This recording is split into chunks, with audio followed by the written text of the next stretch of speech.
Have you ever wondered if there's a deeper story behind your energy levels? Well, today, we're going to unlock the secrets of a super simple blood test that does exactly that by looking at something called ferritin. So let's dive right in. Does this sound a little too familiar? You know that persistent feeling of being tired that just won't go away? It's such a common complaint, and while it could be a lot of things, there might be one key player in your body's energy system that's just flying completely under the radar. And that key player is a protein called ferritin. You can think of it as a crucial, yet often overlooked, component that is absolutely vital for your health and your energy. It's kind of the unsung hero of your health. So what is ferritin exactly? The best way to picture it is as your body's personal iron storage tank. It's this protein that literally holds on to iron and then releases it exactly when and where your body needs it. This whole process is so critical for producing energy, for transporting oxygen, and really just for keeping all of your cells happy and healthy. Okay, but here's where it gets a little tricky. This is a real story of balance. If you have too little ferritin, it can lead to that awful fatigue and weakness of iron deficiency anemia. But on the flip side, too much can cause its own problems, like joint pain and fatigue, pointing to an iron overload condition. When it comes to iron, your body really needs it to be just right.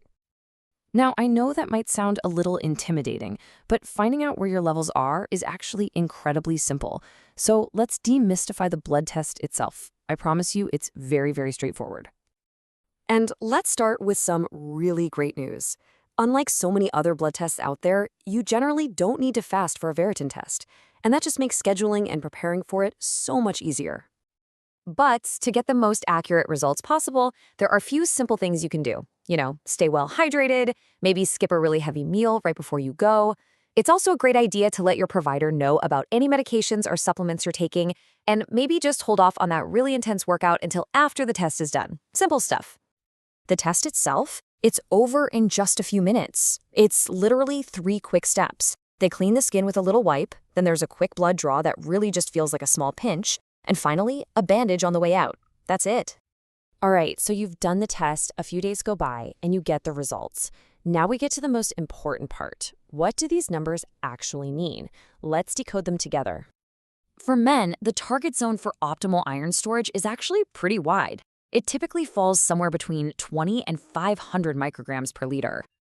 Now, for women, the range is a bit lower and narrower, usually somewhere between 10 and 120 micrograms per liter. And this difference is mostly because of factors like menstruation and pregnancy, which can have a pretty big impact on the body's iron stores. And this part is absolutely key, so listen up. These numbers are just a general guide. Your doctor is the one who's going to interpret your specific result in the context of your entire health profile.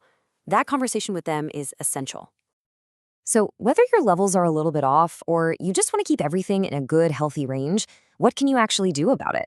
Well, this brings us to the most empowering part, your action plan.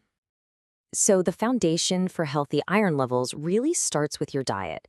Some of the top sources are things like red meat, poultry, and seafood. But don't worry, there are also fantastic plant-based options like beans, lentils, those dark leafy greens like spinach, and even some fortified cereals. Now, you want a pro tip to get the most out of all that good food? Here it is. Pair it with vitamin C.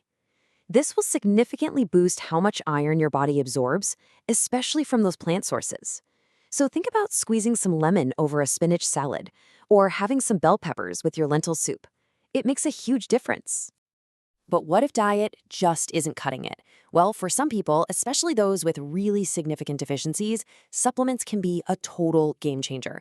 But, and this is a big but, it is critical to remember this has to be done under a doctor's supervision. That's the only way to make sure it's both safe and effective for you. So, once you start making all these changes, how do you know if they're actually working? Well, the recommendation is to retest your ferritin levels every 3 to 6 months. This lets you and your doctor track your progress and make sure your action plan is on the right track. At the end of the day, the ferritin test is so much more than just a number on a page. It's a clue. It's a chapter in your unique health story. So the real question is, what is your body's iron story telling you? It might just be time to find out.